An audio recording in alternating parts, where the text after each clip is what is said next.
বেহুলা লক্ষিন্দরের একটি অমর প্রেমের কাহিনী, যা আজও বাংলার মাটি, নদী আর ঐতিহ্যের সাথে মিশে আছে। তাদের ভালোবাসার ত্যাগের গল্প বাঙালির সাংস্কৃতিক এক বিশেষ স্থান দখল করে আছে। আজকে এই বিশেষ পর্বে জানাবো বেহুলা লক্ষিন্দরের মহাকাব্যের কাহিনী। এরকম আরো দর্শনীয় স্থানের সুন্দর ও গঠনমূলক ভিডিও দেখতে আমাদের চ্যানেলটি সাবস্ক্রাইব করুন। চলুন ভিডিওটি শুরু করা যাক। বগুড়া জেলা শহর থেকে 10 কিলোমিটার উত্তরে অবস্থিত বেহুলার বাসর ঘর। প্রথমে আপনাকে মাটিরালি বিমান মোড়ে আসতে হবে। তারপর সিএনজি বা অটোরিক্সা যোগে 10 থেকে 15 টাকা দিয়ে বকুল স্ট্যান্ডে নামতে হবে। তারপর অটো ভ্যান ধরে 5 থেকে 10 টাকায় পৌঁছে যাবেন বেহুলার বাসর ঘরে। এখানে প্রবেশ করতে হলে অবশ্যই টিকিট কাটতে হবে। দেশি দর্শনার্থীদের জন্য 30 টাকা, উচ্চ মাধ্যমিক শিক্ষার্থীদের জন্য 10 টাকা, সারভুক্ত দেশের জন্য 200 টাকা ও বিদেশি দর্শনার্থীদের জন্য 400 টাকা করে। বাংলাদেশ প্রত্নতান্ত্রিক অধিদপ্তরের আনুমানিক খ্রিস্টাব্দে 6 থেকে 7 শতাব্দী এটি নির্মাণিত হয়েছে। বলা হয়ে থাকে এখানেই বেহুলার বাসর হয়েছিল, যা সেন যুগের অনেক পূর্বের ঘটনা। এরপর খ্রিস্টাব্দে 11 থেকে 12 শতাব্দীর সেন আমলে এখানে একটি বর্গাকৃত মন্দির নির্মিত হয়েছিল। 1934 থেকে 36 সালে প্রত্নতান্ত্রিক খননের ফলে 172টি প্রকোষ্ঠের সমন্বয়ে 13 মিটার উঁচু একটি পুরকৃতি ধ্বংসাবশেষ উন্মোচন করা হয়।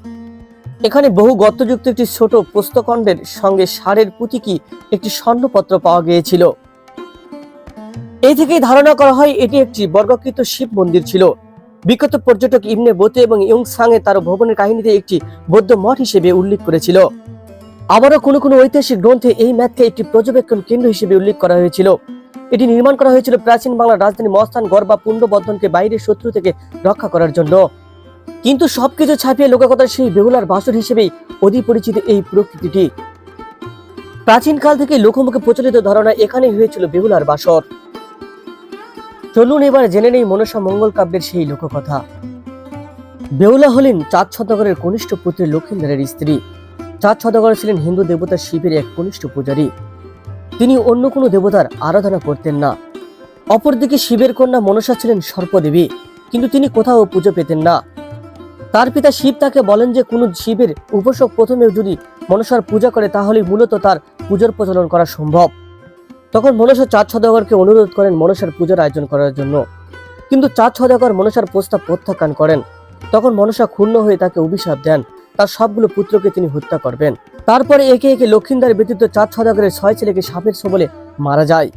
বেঁচে থাকা একমাত্র ছেলে লক্ষিন্দরের বিয়ের সময় চাঁদ সওদাগর অতিরিক্ত সতর্কতার দেবতা বিশ্বকর্মার সাহায্যে এমন বাসর ঘর তৈরি করেন যা সাপের পক্ষে ছিদ্র করা সম্ভব নয়।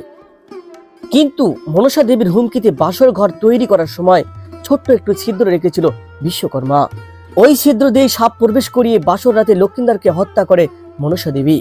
এরপর মৃত স্বামীকে নিয়ে 6 মাস ভেলায় ভাসেন বেহুলা। পরবর্তীতে নানান ঘটনার পর বেহুলার ওপর সন্তুষ্ট হন মনসা দেবী। বেহুলার অনুরোধে মনসার পূজা করতে শ্বশুর চাঁদ সওদাগর রাজি হলেন। লক্ষিন্দরের জীবন ফিরে দেন মনসা দেবী। এই নিদর্শনটি পূর্ব পশ্চিমে অপেক্ষাকৃত দীর্ঘ। এখানে 3 কোণ বিশিষ্ট 172টি কক্ষ আছে। এর পশ্চিমে অংশ আছে বাসর ঘরের স্মৃতিচিহ্ন। পূর্বে অংশে রয়েছে 24 কোণ বিশিষ্ট চৌবাচ্চার দৃশ্যকৃত একটি গোসল ঘর। গোসল ঘরের মধ্যেই ছিল 8 ফুট গভীর একটি কূপ। এদেশে মূলত বাসর ঘর, যেখানে মানুষজন দেখতে আসে। ধারণা করা হয় এখানেই যে সাপ দর্শন করেছিল লক্ষিন্দরকে। প্রত্নতান্ত্রিক আর লোককথার সেই বাসরের কাহিনী মানুষকে প্রবল আকর্ষণ করে। তাই তো দূর দূরান্ত থেকে প্রতিদিনই এখানে ছুটে আসেন দর্শনার্থীরা। বেহুলা ও লক্ষিন্দরের কাহিনী আমাদেরকে শেখায় যে ভালোবাসা, ত্যাগ আর প্রতিজ্ঞার শক্তি সব বাধা অতিক্রম করতে পারে তাদের এই মহাকাব্যিক কাহিনী। আমাদের ইতিহাস, সংস্কৃতি এবং মানসিকতার অংশ হয়ে থাকবে চিরকাল।